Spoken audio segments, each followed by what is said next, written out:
Friends, ಎಲ್ರಿಗೂ ನಮಸ್ಕಾರ. ಹಿಂದೂ ಪಂಚಾಂಗದ ಪ್ರಕಾರ ವೈಶಾಖ ಮಾಸ ಶುಕ್ಲ ಪಕ್ಷದ ತೃತೀಯ ತಿಥಿಯನ್ನು ಅಕ್ಷಯ ತೃತೀಯ ಅಂತ ಕರಿತೀವಿ. 2024ರಲ್ಲಿ ಅಕ್ಷಯ ತೃತೀಯ ಶುಕ್ರವಾರ ಮೇ 10ನೇ ತಾರೀಕು ಬಂದಿದೆ.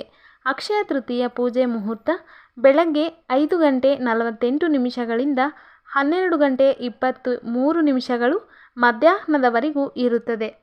ತೃತೀಯ ತಿಥಿ ಮೇ 10 ಬೆಳಗ್ಗೆ 4:17 ಪ್ರಾರಂಭವಾಗಿ ಮೇ 11 ಬೆಳಗ್ಗೆ 2:50 ಕೊನೆಗೊಳ್ಳುತ್ತದೆ. ಪುರಾಣಗಳ ಪ್ರಕಾರ ಯುಧಿಷ್ಠಿರನು ಅಕ್ಷಯ ತೃತೀಯ ಮಹತ್ವವನ್ನು ತಿಳಿದುಕೊಳ್ಳಲು ಶ್ರೀಕೃಷ್ಣನ ಬಳಿ ಕೇಳುತ್ತಾನೆ. ಆಗ ಶ್ರೀಕೃಷ್ಣನು ಯುಧಿಷ್ಠಿರನಿಗೆ ವಿವರಿಸುತ್ತಾನೆ. ಈ ದಿನ ಸ್ನಾನ, ಜಪ, ಯಜ್ಞ, ತಪಸ್ಸು, ಪಿತೃಗಳನ್ನು ಪ್ರಾರ್ಥಿಸುವ ಮತ್ತು ದಾನ ಮಾಡುವವರಿಗೆ ಶಾಶ್ವತ ಪುಣ್ಯಫಲ ಸಿಗುತ್ತದೆ ಎಂದು ಶ್ರೀಕೃಷ್ಣನು ಯುಧಿಷ್ಠಿರನಿಗೆ ತಿಳಿಸುತ್ತಾನೆ. ಈ ದಿನ ಯಾವ ಮಂಗಳಕರ ಕೆಲಸವನ್ನು ಪ್ರಾರಂಭಿಸಿದರೂ ಯಶಸ್ಸು ಪ್ರಾಪ್ತಿಯಾಗುತ್ತದೆ. ಈ ದಿನ ಎಲ್ಲರೂ ಜಾಸ್ತಿ ಚಿನ್ನವನ್ನು ಖರೀದಿ ಮಾಡುತ್ತಾರೆ.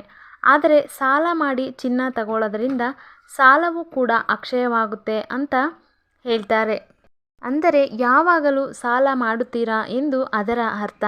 ಚಿನ್ನ ತಗೊಳ್ಳೋಕ್ಕೆ ಆಗಲ್ಲ ಅನ್ನುವಂತಹ ಅವರು ಬಡವರಿಗೆ ದಾನ, ಪಿತೃಗಳಿಗೆ ಪೂಜೆ, ನಂತರ ಮಂಗಳಕರ ವಸ್ತುಗಳು ಅಂದರೆ ಉಪ್ಪು, ಆಲೋವೆರಾ, ತುಳಸಿ ಗಿಡ, ಲಕ್ಷ್ಮೀದೇವಿಗೆ ಇಷ್ಟವಾದ ವಸ್ತುಗಳನ್ನು ಮನೆಗೆ ತಂದರೆ ತುಂಬಾ ಒಳ್ಳೆಯದು.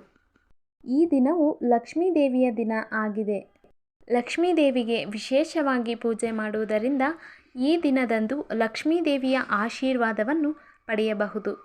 ಇನ್ನಷ್ಟು ಇದೇ ರೀತಿ ಮಾಹಿತಿಗಾಗಿ ಚಾನಲನ್ನು ಸಬ್ಸ್ಕ್ರೈಬ್ ಮಾಡ್ಕೊಳ್ಳಿ. Thanks for watching.